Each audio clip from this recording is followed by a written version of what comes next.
kelasnya untuk mengajar. Jadi mungkin kali ini kami dari IAIN Parepare, Prodi Pendidikan Agama Islam. Prodi itu jurusan Pendidikan Agama Islam. Jadi di kami di sini ada dan dosen untuk praktik mengajar, belajar mengajar. Dan mata pelajarannya itu akidah akhlak. Belajar juga di sini akidah akhlak. Ya sebelum dimulai, ada pepatah mengatakan tak kenal maka tak tahu. Jadi singkat saya perkenalkan nama saya Akmal Wijaya, asal Pinrang. Selanjutnya teman saya. Terima kasih saudara Akmal. Selamat pagi adik-adik. Mohon maaf sebelumnya mengganggu waktunya karena dari sana tadi sudah disampaikan bahwa sedang persiapan ujian. Kakak meminta sebentar waktunya untuk melakukan materi ini. Izin perkenalkan nama kakak Airani Putri Bahar, biasa dipanggil Rani.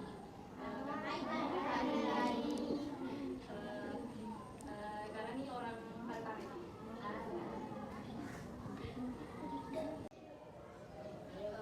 Sebelumnya kakak menyampaikan tujuan pembelajaran kita hari ini, yaitu menjelaskan pengertian apa itu best praktik dalam pembelajaran akidah akhlak. Best praktik itu seperti apa ya, kayak perlakuan terbaik di dalam akidah akhlak. Siapa yang tahu contoh-contoh perilaku terbaik di dalam akidah akhlak? Bisa disebutkan? Seperti sopan kawan.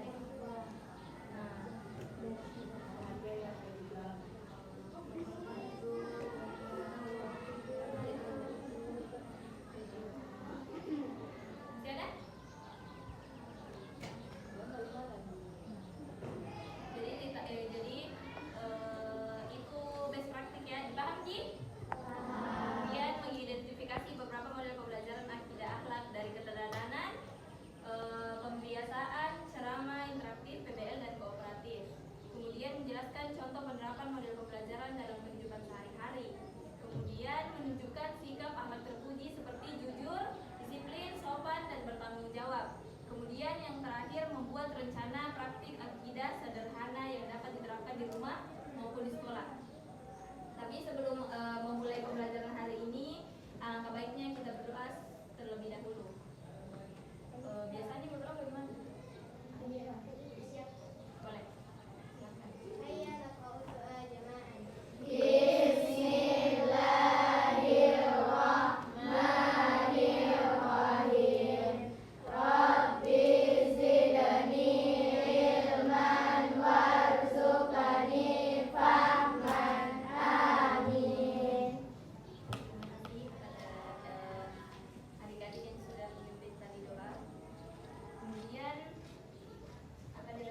Kelas ini akan dilanjutkan oleh saudara Akmal. Ya, salah ngomongnya kan?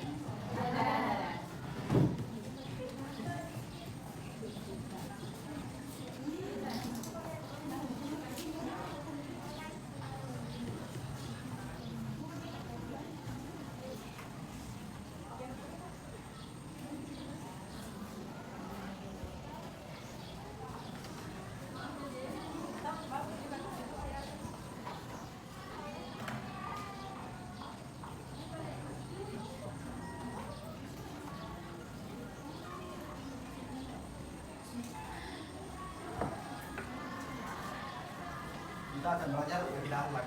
Pasti adik-adik sudah tahu tentang apa itu akidah, apa itu akhlak. Jadi saya ingin bertanya kepada adik-adik, apa itu akidah? Kepercayaan.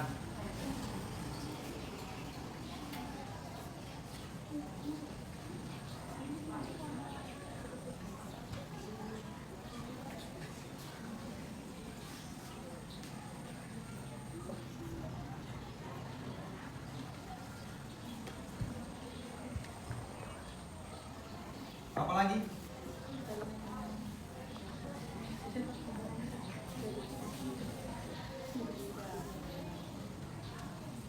Kalau akhlak, apa itu akhlak?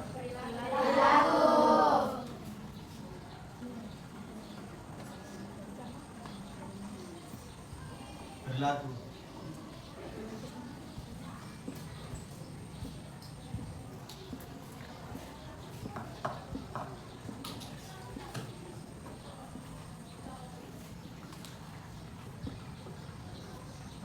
Tapi di sini kita akan membahas tentang akhlak dulu nih.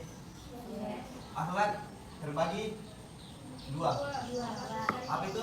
Pertama, karena bilang di dua. Apa?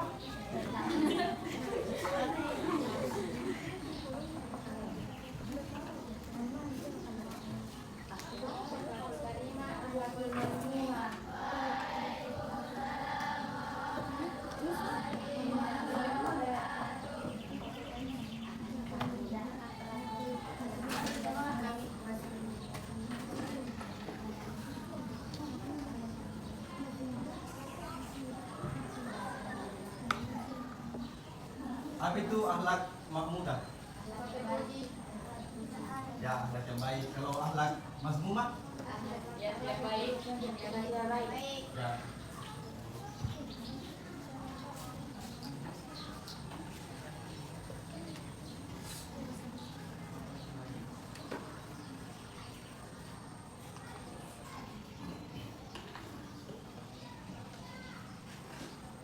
Jadi apabila ada seorang guru yang menjelaskan tentang akhlak, apakah teman-teman adik-adik percaya bahwa guru itu baik akhlaknya?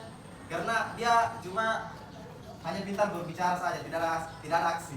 Jadi kita tidak tahu bilang apakah dia bagus juga akhlaknya, karena dia cuma menyampaikan saja.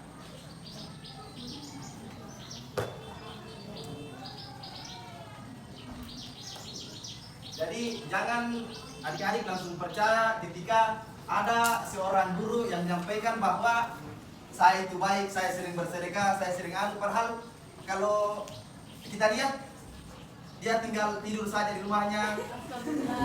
Jadi akhlaknya di mana? Di kelas saja di?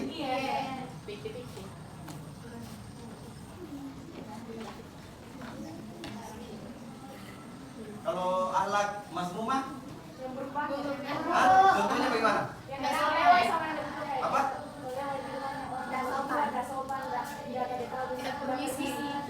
Ya. Mas Arab di?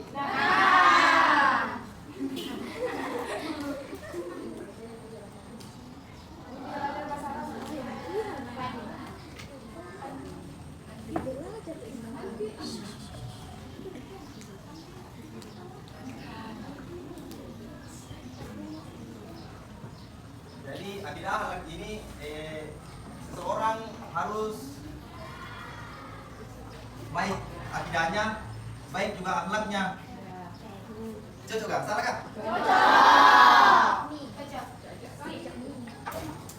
Jadi adik-adik di sini baik di semua akhlaknya?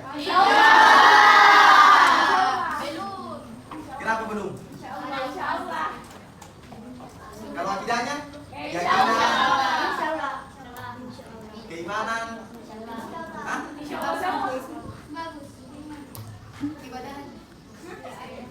Tidak pandai sholat, tidak waktu ji?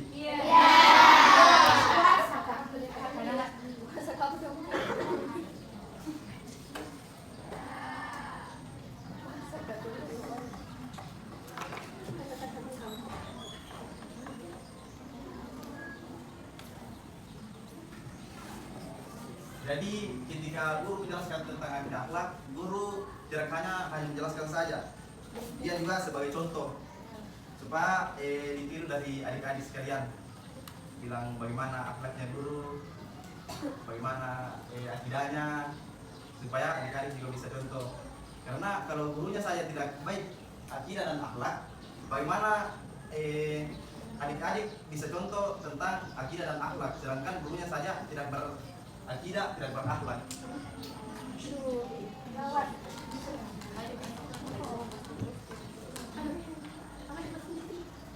Jadi mungkin itu saja yang saya sempat sampaikan ini sedikit. Nah, nanti terakhir jadi mungkin saya sempat sampaikan. Selanjutnya akan dilanjutkan oleh kakak. Bismillah, kakak akan melanjutkan materi tadi yang tadi disampaikan sama kakak Akmal. Apa itu akhlak, akidah. Jadi sudah tahu sekarang kan? Tahu. Atau sudah dipelajari? Sudah. Apa yang ditahu dari akhlak dan akidah dan akhlak? Itu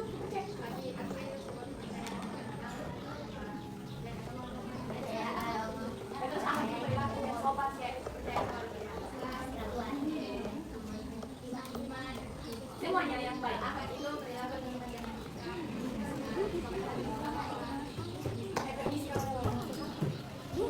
Kemudian kita akan melanjutkan yaitu aplikasi akidah dan akhlak dalam kehidupan sehari-hari. Akidah akhlak bukan hanya tentang teori. Kita tahu tentang teori? Tahu. Tapi akidah dan akhlak itu harus selalu dipraktikkan. Dan apalagi dalam kehidupan sehari-hari. Beberapa contohnya yaitu yang pertama, berani berkata jujur meski sulit. Berarti banyak sekali yang kadang bilang orang kayak lebih baik berbohong daripada jaga perasaannya orang, kan? Sering sekali pasti kayak begitu. Tapi selagi masih bisa berkata jujur, kenapa tidak? Kejujuran itu dasarnya akhlak seorang muslim. Walaupun tidak dimarahi atau tidak dimaki, harus kita tetap berkata jujur. Karena jujur itu penting. Banyak sekali sekarang kayak pemimpin sering sekali tidak dipercaya. Tapi kalau misalkan berani kita berkata jujur dari awal, pasti orang berartinya ke kita kayak percaya gak sama itu. Karena dari awal saya tidak pernah berbohong. Bagaimana untuk kedepannya lagi? Jadi harus memperbaiki diri kita sendiri, harus jujur. Apalagi sepengalamannya kadang selama pondok kemarin kayak mungkin bagi kita untuk cewek-cewek pasti kayak bilang sakit apa sih Dek? Kan? Tapi kalau misalkan dari awal memang kalau sakit jujur pasti akan dipercaya terus-terusan. Kita itu sebagai manusia penting sekali yang namanya jujur. Karena kalau orang saja tidak percaya dari awal sama kita, bakal seterusnya tidak akan dipercaya sama kita. Karena kayak ada saja contoh kecil misalkan kayak di kelas dia bilang iya ada bapak, tapi kalau berbohong pasti kalau lagi pasti bilang ayo apa dia pasti bercanda ji berbohongi kan. Tapi kalau memang dari awal kayak bilang ada bapak ada betul pasti kayak bilang ada oh iya mas Miki karena ditahu bilang dia itu orangnya jujur kan. Iya terus itu. Terus yang kedua itu menjaga salat wajib. Salat adalah penghubung seorang hamba dengan Allah.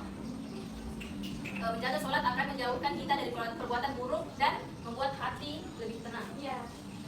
Ketika tidak sholat, pasti deg-deg. Pasti akan kepikiran terus sholat, belum kita sholat. Walaupun tidak dipikir, tapi pasti ada rasa tidak tenang di hati kita. Apalagi orang yang sudah terbiasa untuk melakukan yang nggak bakalan nggak skip sholat tuh, nggak bakalan skip. Jadi pas tidak dilakukan pasti kayak ya udah sholat kan, pasti gelisah. Kalau misal dan sholat itu apa tadi menjauhkan kita dari perbuatan yang buruk, bukan karena berbuat buruk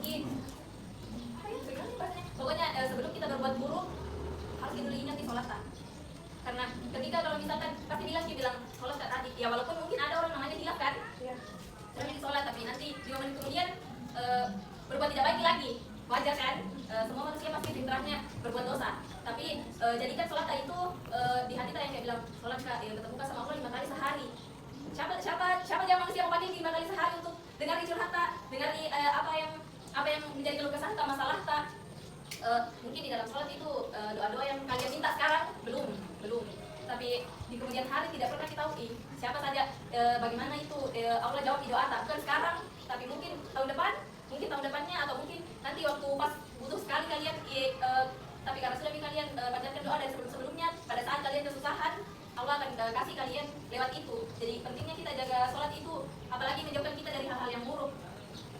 Sama seperti kadang kakak bersyukur sekali kalau keluar dari kelas kalau keluar dari rumah kalau baca doa ada saja di jalan yang kayak misal hampir ditabrak orang tapi bilang udah ditabrak kak coba pikirin lagi ternyata sudah kayak sebelum tadi keluar rumah sholat kak berdoakan dulu dan itu menjadi pelindung untuk kita selama mungkin di jalan gitu jadi penting sekali namanya itu sholat mendekatkan diri sama Allah penting sekali.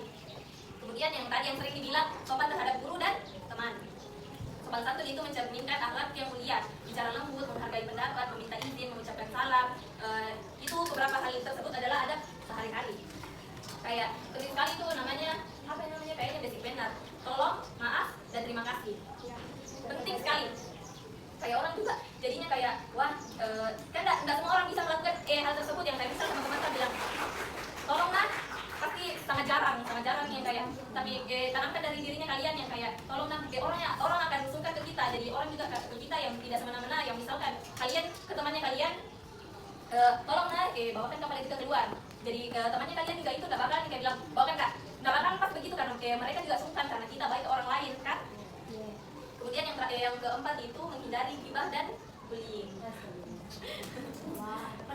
Dua perbuatan ini sangat dilarang. Gibah itu menusuk hati, gibah itu merusak hati dan hubungan. Sementara bullying ini menyakiti fisik dan mental orang lain. Kan sekolah-sekolah apalagi terlebih-lebih di pondok.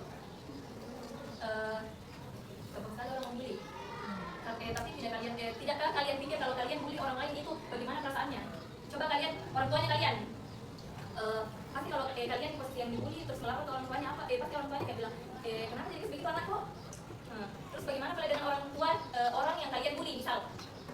Pasti orang tuanya juga tidak rela karena orang tuanya saja tidak berbuat begitu ke anaknya. Terus kenapa orang lain yang mungkin baru kenal, baru tidak tahu asal usulnya mereka, tapi kenapa bisa dibully?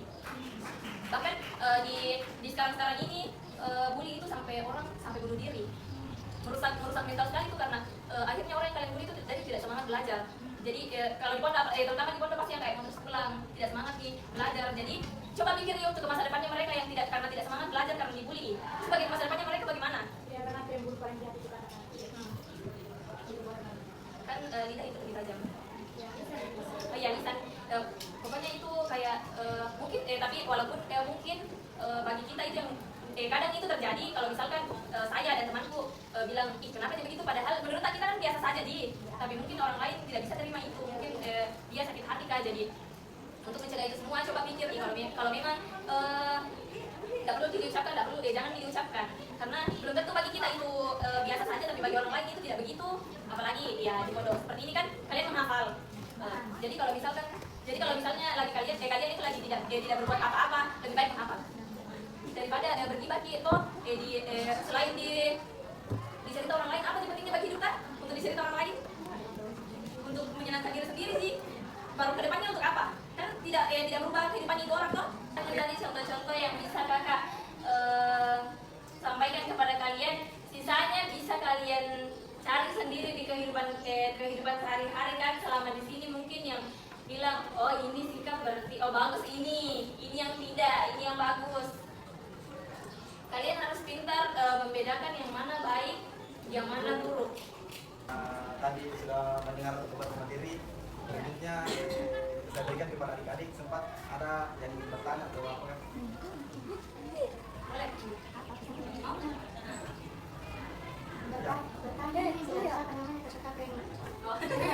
Contohnya Diva Sistia. Kalau yang lain?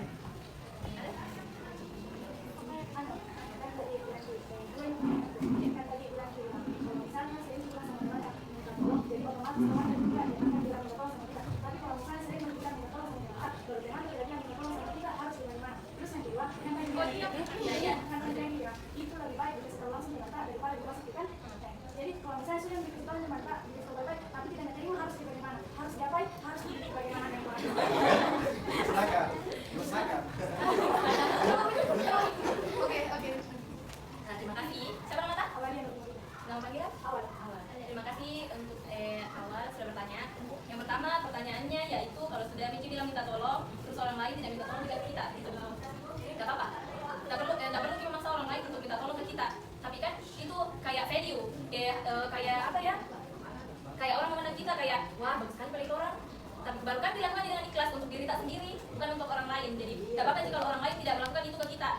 Tapi menurut kakak perlu kayak begitu ke orang lain, karena itu namanya value. Kita kan sebagai kayak untuk dilihat orang lain pasti kayak wah misal awal minta tolong bagusnya itu karena orang tua pasti kalau lihat angket wah bagusnya itu anak-anak belajar di kayak begituan yang dasar-dasar yang bagus gitu akhlak-akhlak yang baik.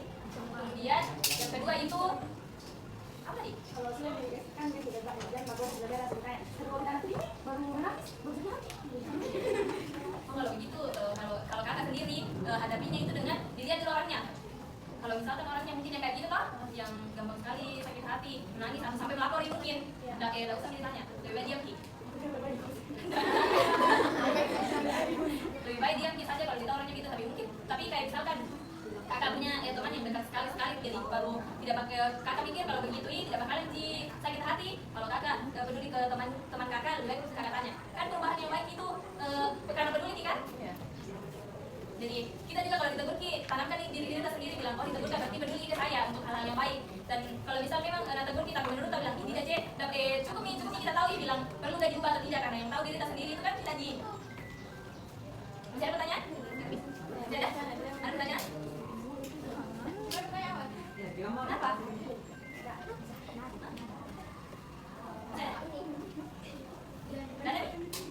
Ada pertanyaan? Ya. Apa bedanya bullying verbal dan bullying fisik?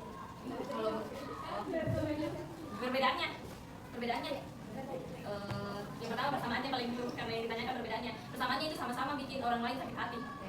Yang kedua itu perbedaannya kalau bullying fisik mungkin bisa hilang. Kalau bullying fisik kan dua, pasti bakal sakit hati dan kena fisiknya juga orang kan. Terus kalau bullying verbal itu yang kan dari kata-katanya orang lain kan? Iya, dari kata-katanya orang lain yang untuk kita yang mungkin buruk menurut kita. Tapi dua-duanya itu sama-sama itu bakalan yang kayak pasti orang itu bakalan bakalan tersakiti sama bullying tersebut maupun baik itu bullying verbal maupun bullying fisik. Karena pasti sama-sama akan masuk di dalam hati kan kayak kenapa kan begitu? Iya, orangnya terus karena banyak sekarang psikolog banyak sekali tamunya karena banyak sekali orang. Iya banyak sekali kejadian begitu sekarang kan karena orang kalau makin kesini apalagi Gen Z, Gen Alpha makin parah. Masih ada pertanyaan? Ini menurut kan ini akan terbagi menjadi dua. Iya. Itu Mas Muda sama Mas Muna. Iya. Mas Muna ini dari bahasa Arab istilah apa? Bahasa Arab. Iya. Bahasa Arab. Masih ada? Masih ada? Ada tidak? Tidak ada. Kemudian yang terakhir sekali, kakak memintakan ini terbagi gini, berbaris baris. Satu baris, setiap baris itu kakak minta buat rencana praktik akhlak sederhana yang dapat diterapkan di rumah ataupun di sekolah. Boleh di sekolah, iya di asrama boleh. Tidak ambil orang. Iya, boleh dicatat, boleh tidak. Tapi kalau misalkan nanti, kakak minta perwakilan kelompok naik, apa saja yang perlu dipraktikkan? Di asrama. Sembarang boleh di sekolah, di asrama, di kelas kah? Iya, boleh pilih satu. Kamu kali jadi pagi.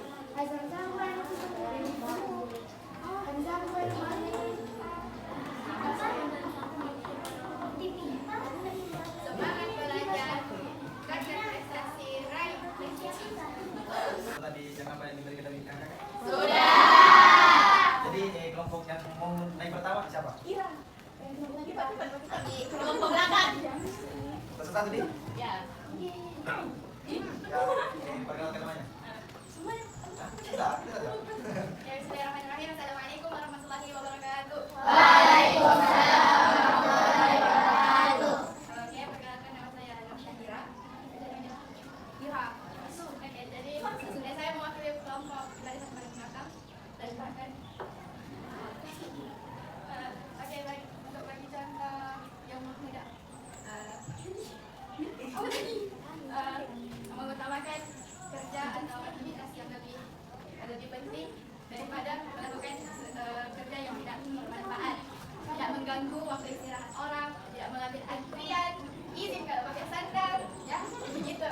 Jadi sama-sama tadi nanti kalau ember kalau ada perjalanan berkosong izin, perhatikan, astagfirullahaladzim. Enggak kamu itu kalau mau pakai ember atau apa lah sembarang asal pakai ember kamu kan barangnya orang izin dulu jangan mengajar karena siapa tahu orang pakai orang betul itu sandal kalau sudah pakai kembali tempatnya jangan dibawa ke jauh bangun mau diberi satu subuh dibilang kita harus satu tiba-tiba di dalam di masjid iya belum pergi saja ke sana Kalau pakai sandal orang mamanya itu sakit. sampai sini paham oke jadi begitu saja yang saya dapat sampaikan kurang lebih Assalamualaikum warahmatullahi wabarakatuh. mau naik? Iya. Ya. Assalamualaikum warahmatullahi wabarakatuh. Saya akan mewakili kelompok di barisan depan membacakan contoh dari akhlak mahmudah. Jadi yang pertama, menghargai guru dan teman. Kedua, tidak mencuri atau mengambil barang teman tanpa izin. Ketiga, tidak membuli dan menghina. Keempat, saling memahami dan menyayangi teman. Kelima, tidak berbicara saat guru menjelaskan. Keenam, memakai seragam yang rapi. Ketujuh, menjalankan peraturan sekolah maupun asrama. Kedelapan, saling tolong menolong. Sembilan, sopan dan hormat. Sekian yang sama saya sampaikan. Assalamualaikum warahmatullahi wabarakatuh.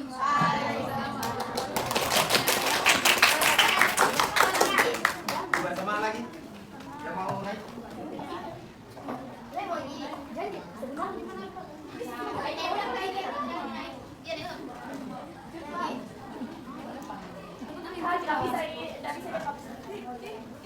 Lanjut lagi.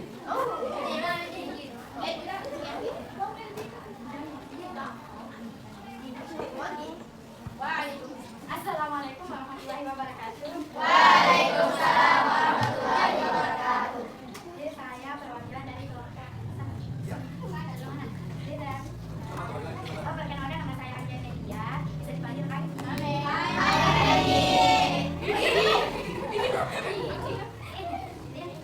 Yang pertama, saat Bapak Ibu guru menjelaskan, kita tidak boleh ribut pada Bapak Ibu guru menjelaskan dan sudah sopan. Lalu kita harus menjaga kebersihan kelas. Karena kalau kita kan yang jelek, tidak nyaman, bersih, menjaga kayak Lalu yang ketiga, kita harus juga saling menghargai sesama teman, tidak boleh menghakimi, tidak boleh mengejek ataupun yang lain-lain. Oke, jadi segitu saja yang bisa saya sampaikan. Assalamualaikum warahmatullahi wabarakatuh.